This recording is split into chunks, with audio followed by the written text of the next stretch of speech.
Duelist is a free-to-play indie and strategy-based card game that is developed by Counterplay Games. Produced by Keith Lee, a former developer at Blizzard Entertainment, the game was officially released on Steam on August 23, 2016. The beginnings of Duelist started off as a Kickstarter and aimed for a goal of $68,000 to produce a game. However, the Kickstarter was very well received and gained a total of $137,707. Its initial release date was April 27, 2016, but only on Windows and Mac OS platforms, having previously been in an open beta period. With cross-platform compatibility, the game is now available for systems such as PlayStation 4, Xbox One, Windows, Linux, and Mac. For beginners, Duelist offers a mandatory tutorial to educate the player on basic mechanics and expose them to 6 different factions. The player is required to spend time learning the strengths and weaknesses of each faction in order to suit their playing style. The objective of the game is to defeat the enemy general. Each game usually lasts for 5 to 10 minutes. By completing the challenges under the Solo Challenges tab, the player can learn more about card abilities and complex strategies to help find their preferred playing style. There is a practice mode where the players are challenged by a computer AI. This is good for testing out new strategies and deck compositions. Additionally, the Gauntlet mode challenges the players to create a randomized deck to battle against the other players under the same circumstances. Rewards are based on the number of wins and given to the player after 3 losses.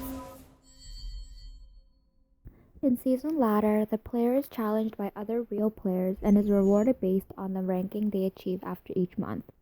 The rank goes from Bronze, Silver, Gold, Diamond, and S rank. As Duelist claims that their business model is not a pay-to-win game, it is only true to a certain extent. The game offers microtransactions within the game using Steam Wallet. In this case, it gives the players the ability to purchase spirit orbs, emotes, profile icons, card packs, general skins, battle maps, and bundles. This allows the players to gain more cards faster than spending time to earn them. With over 400 cards, many players may rather choose to pay to earn cards so they can build more diverse decks. Indie games are created by developers with the passion of good games rather than creating a game that is AAA quality simply for profit. Producer Greg Donovan even mentions publishers tend to judge based on sales or profitability, whereas developers tend to judge by quality. With a multi-million-dollar budget, AAA games are able to be produced and published without many issues of exposure to their target audience. However, indie game developers do not have the luxury of specialized marketing teams to promote their games. As a result, the exposure is heavily relied on reviews and word of mouth. Yet, if the game becomes popular and profitable, the developers have less to distribute across the teams, meaning for a higher paycheck. As Nadav Lipkin states, indie games are in part defined by the reliance of alternative production and distribution structures compared to mainstream game companies. Without the luxury of a dedicated marketing team to help promote the games, indie developers constantly battle against long work hours and the lack of equipment. For example, the Unity Engine Pro version costs $1,500, which is a hefty sum for small budget developers. Lipkin explains that digital distribution cuts out a tremendous pressure. Games purchased from a retailer retain only 17% of the price for the publisher, along with a complete lack of profit from used game resale. Digital distribution, he claims he would retain 85% of retail price, along with removing limits of selling the long-tail back catalog of previously published titles that a brick and a mortar store cannot stock. So this is the Kickstarter page that we were speaking of earlier, and you can see we have a pledge of $137,700 total. And on the side we can see, each tier of pledges gives different kind of rewards. And so there you can see right here basically what the entire game is all about. And so should we scroll down a lot more, you can see more of like all of the behind the scenes of how each kind of character is created, and all the kind of preliminary animations in the game that is basically already done, and they were just here to show the people who are going to pledge for this game. It's basically showing you all of the things that are working in progress, what was happening back then and behind the scenes. And so it basically goes through what the entire game is about and shares each kind of faction, these art kind of pieces, I guess. There's also these models, acrylic resin, miniature, and there's books, strategy guide, OST soundtrack. So there's a lot of like these kind of like Easter eggs, I guess, or kind of like these packages that you can get by pledging to the Kickstarter. So you can see if someone pledges $10,000, you gain the Grand Duelist tier, and it says each duelist team will assist you in developing an entire faction. So there's 6, but if you pledged the $10,000, you could have made a 7th faction. So it's kind of a good way for the game to have straight feedback from the community themselves, and then implement it into the game so the community can enjoy what the community is actually kind of producing. But obviously this is not the case right now because 0 backers. So what we were speaking of earlier was spirit orbs, or denizens of Shimzar. You can buy orbs in US currency or with 100 what is it called? Gold or money. Yeah, buy spirit orbs with gold or money. So this is basically the shop. So yeah, there's a launch offer. There is a spirit orb package, I guess, and same for the other orb. I think the difference between the 2 orbs is a spirit orb is for core cards, so cards that are specific to these 5 or 6 factions, and also neutral cards. And then the denizens of Shimzar orbs are, they're a separate kind of tier. There's also emoticons, profile packs, profile icons, and they all cost either the spirit or real money. Profile icons, card backs, general skins. So these are for the generals, and so if I were to play, one of these factions, I choose these skins, it will show up. And so there's bundles as well, and so this is pretty much how the entire game makes a profit as an indie game. Gift codes and etc. So there's such thing as a mystery crate, and these also cost real money. So I have 0 common keys, costs $2. You can use your Steam wallet because this game is on Steam. And then there's the codex, which explains a lot of the lore, and you can see there's 20 chapters of the lore that the player can sit down and enjoy. And then quests, daily quests. Usually the daily quests are puzzles, and what I mean by puzzles are basically I don't know, solo challenges, puzzles that the game curates in order to challenge the player in order to basically finish off the opponent's general in one turn. And so that's what all these challenges are. It's just that the daily quest is for it gives you a reward of 5 gold, I think. Every day that you complete it, it gives you 5 gold.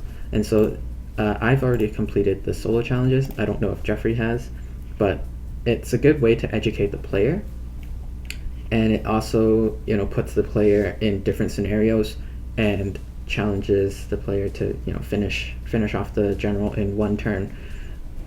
And these have infinite amount of tries. There's no such thing as, oh, you have to complete it within like 3 tries, otherwise you lose or something like that. These are like, try as many times as you can and learn at your own pace.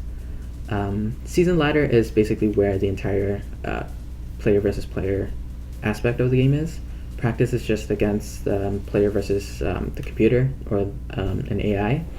Gauntlet is you curate your own deck, and they're all randomly generated, and then you compete against real people, and basically you battle until you lose 3 times, and then the reward will be given to you afterwards. So you can look at your profile. You can see the summary, your faction levels, your rank history, and your match history. So I guess this game is actually pretty fluid.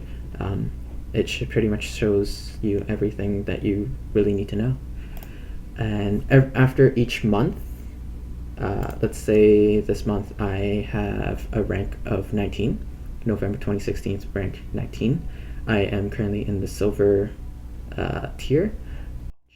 So in the watch, you can watch other players battle against each other on live streams such as Twitch, replays, which is just like current games. So bronze tier, silver tier, gold tier, diamond tier, and S rank.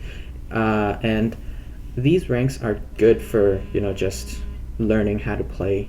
You can see how S rank tier players are playing the game, what strategies they're using, what cards they're using, how to build a deck, and basically you get to see all of the strategy that goes into a really an S tier rank. Or you can go to the bronze and see what the bronze tier players are doing. So I guess it's a good way to bring the community together. I will be facing my partner Jeffrey today in a 1-versus-1 match. So it seems like we chose the same faction. And so basically in the beginning, before we start facing each other, we have a selection of 5 cards, and you get to replace up to 2 cards. And so I don't want this one, and I don't want this one. And so that also, Jeffrey also has to do the same. And basically it's going back and forth between the players. At first we see that Jeffrey starts with 2, I guess, crystals, 2 mana cost for his turn, and each turn he will accumulate more mana. Each turn increases it by 1. We can also see his hand. We can also see his deck. And so after Jeffrey finishes turn, I get to move, and I get to do what I feel is the correct move. And what I just did was I summoned a minion on a mana tile. And when a minion goes onto the mana tile, the player earns 1 mana back, I guess. So that's why I have 1 out of 3 mana. When this minion costed only 3, now I technically have 4 mana, but I can't do anything, so I'm just going to end my turn. So each unit only is able to move 2 spaces, unless it has a special effect. For example, my Shadow Watcher has Death Watch, and basically a lot of different cards have different abilities that have different effects based on the situation. And so Jeffrey seems like he's going to take out my Shadow Watcher. And so each, basically the objective of this game is to defeat the enemy general, which is this thing. And both players start with 25 health, and the first one to 0 loses, I guess.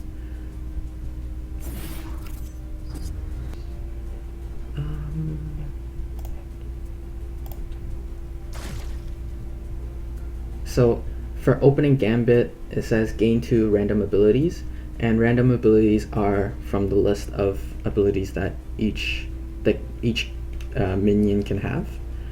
And so this minion has Blast and Celerity. Blast is basically you do an entire line of damage. So for example, if I were to put him up here and attack him, it would also attack the minion behind him. Celerity allows this minion to activate twice per turn. So there's like a description that it shows what each skill does, which is good for educating the player. And basically you just sit and you read each card and see what it does, and then that's how you compose your own decks, and you face other opponents and their decks.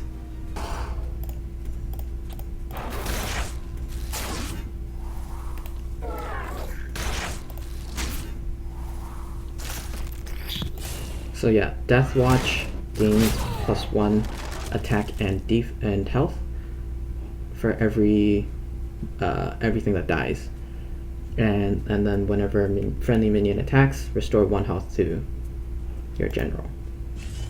So there's a lot of variety in cards. So players can set up their own strategies and their own playing styles. So yeah, there are spells such as Dark Transformation, which took out Jeffrey's minion earlier. Spells are only able to be casted on the player's turn, so there's no such thing as like a trap spell or anything that can be played on the opponent's turn. And then there's Bloodborne spells, which is unique to the general. So different generals have different Bloodborne spells. In this case, when Jeffrey activates his Bloodborne spell, it summons 2 Wrathings nearby the general, so any adjacent spots and the corner spots of his general. So right now, I'm trapped inside all of those. Yeah, he can't move because I trapped him. I just only move like 2 blocks, like the block while I'm standing, and the next one next to me one. Oh my god.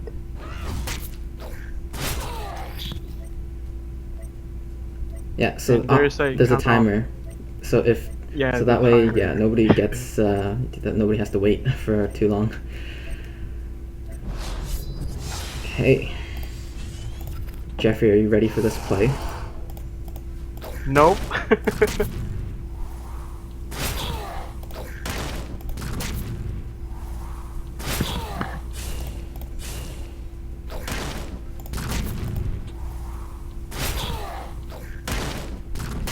It's like kind of not fair right now. It's like you pay a lot.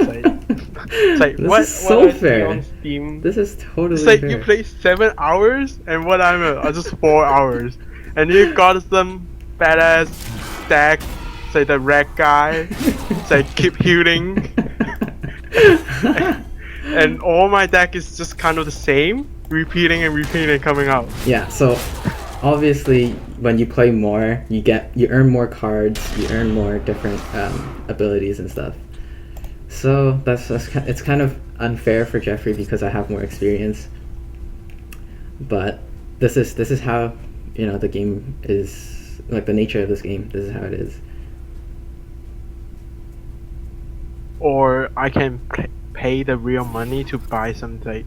Yeah. Like what chance for it picking up the card? Yeah. What's that?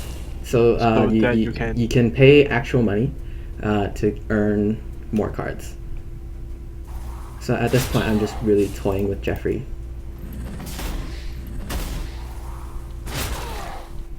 I mean, I can be really mean and move backwards when I could just finish him off. So at this point, I can see that Jeffrey only has 4 cards. The maximum amount of mana that each player can have is 9. And so, and also if you run out of cards, you know, that's clearly a loss because you can't do anything after that.